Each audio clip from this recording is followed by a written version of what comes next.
Who, what, when, where, why?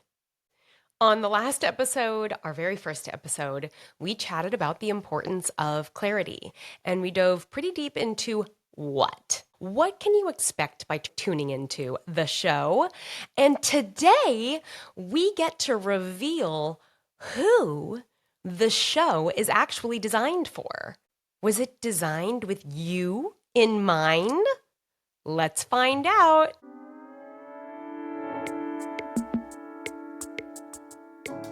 Welcome to Wellbeing by Design, the podcast where we explore the art and science of authentic well-being. I'm your host, Eva A, here to help you craft a balanced life at home, at work, and across the globe.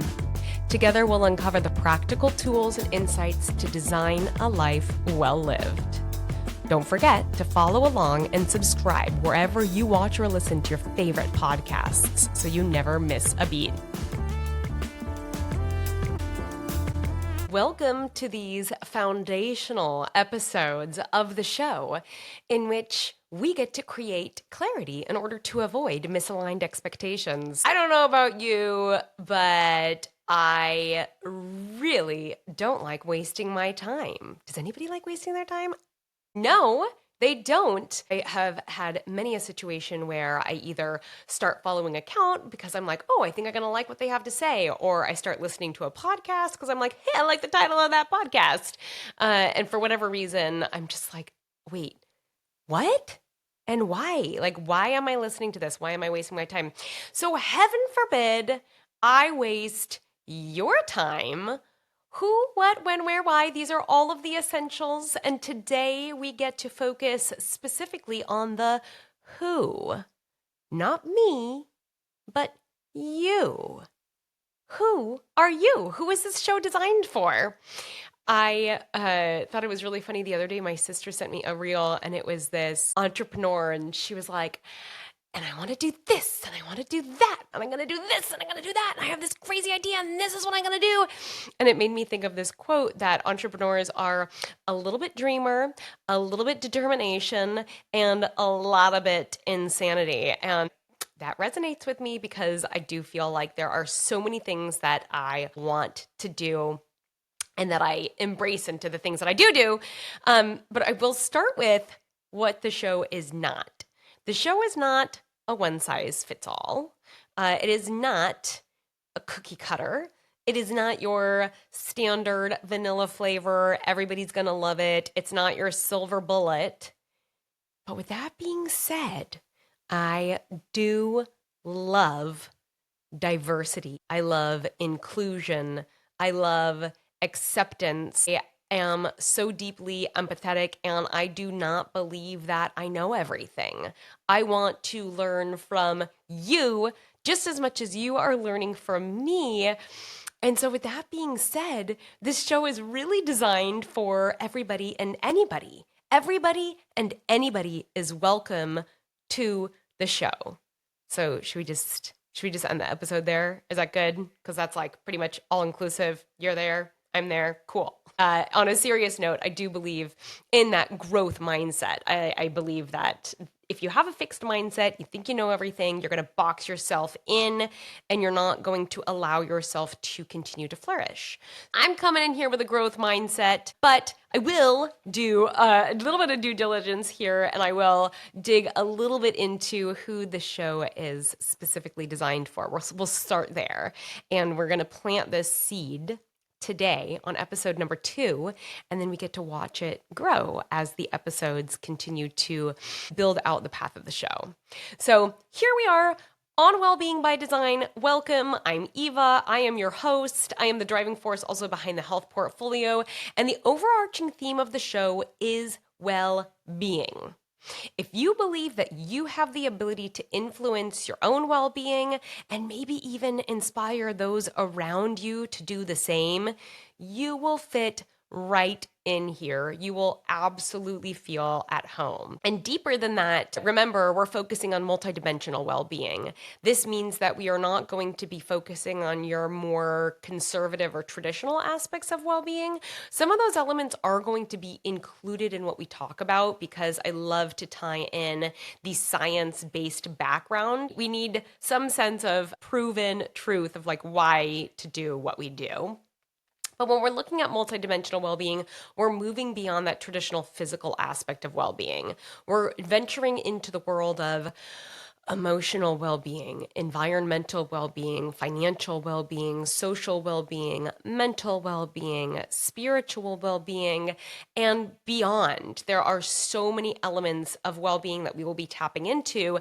And remember, authentic well-being, like what does authenticity mean to you? I'm going to take a pause there. I'm going to have you think about that. What does authenticity mean to you?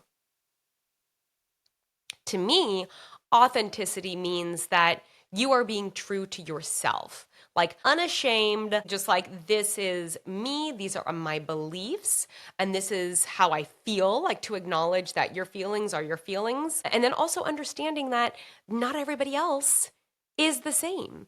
Every single individual on this planet is unique. And we may find areas that bring us together, and we may find areas that say, not for me. But okay, I see that's for you.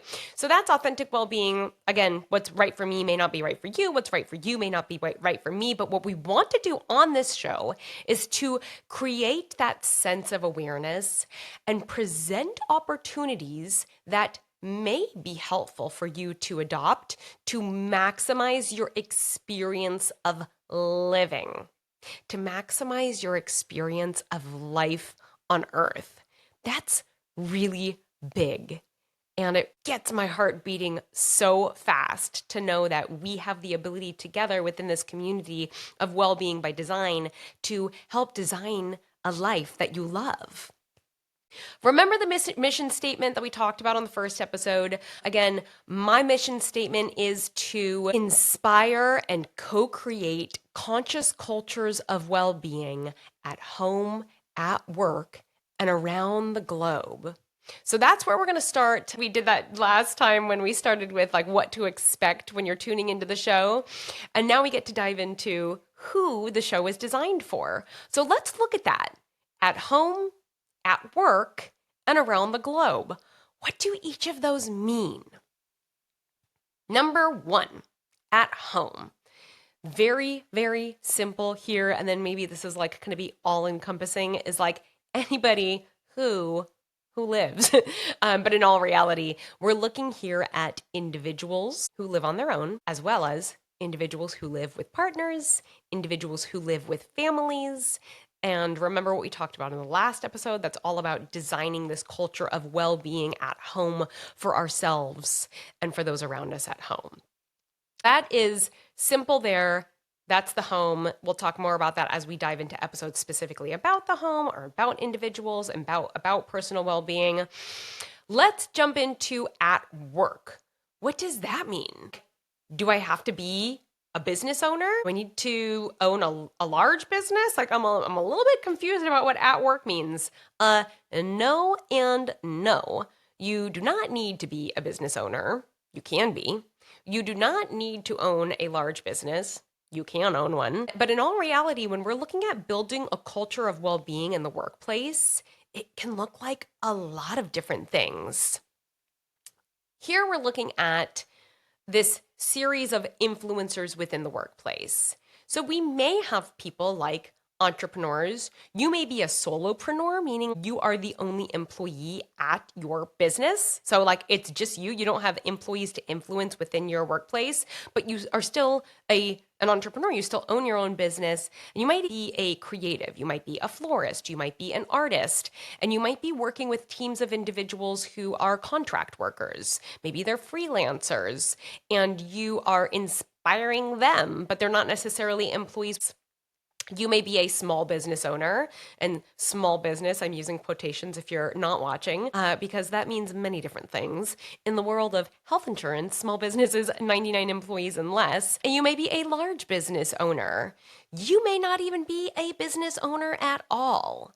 Some of the most powerful influencers of well being within an organization aren't owners at all. And this is a really important aspect, and it's really important for owners to understand as well. Like, you are not the end all be all. With that being said, we may be looking at people like key decision makers. You might be within the realm of human resources. You might be within the C suite. You might be that CEO, Chief Executive Officer, the COO, the CHRO, the CPO, the Chief People Officer. We've got lots of chiefs in organizations. These are the key decision makers who have some type of influential element within designing the environment that impacts well-being. This might be tools, resources, policies, procedures, benefits. These are the elements that lend themselves to foster a culture of well-being within the workplace with this overarching sense of design. Like, they actually have a bigger hand at playing how the workplace feels, how this culture within the workplace feels from a design element. You may be a leader, whether that means you're a supervisor, a manager, a team lead. At the end of the day, you are a people leader. You have a team of individuals reporting up into you or reporting up through you.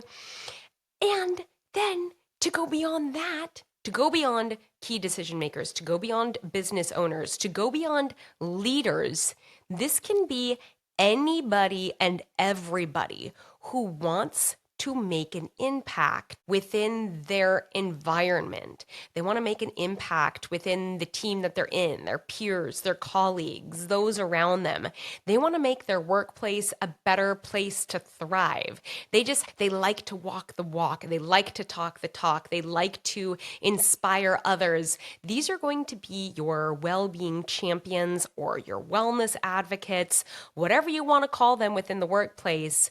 These are going to be your individuals who have this really beautiful, inspirational ability to influence and impact those around them without necessarily having to have the responsibility. Like, they don't have to do this. They choose to do this. Maybe they have this as a stretch goal. Maybe they're just interested in volunteer work.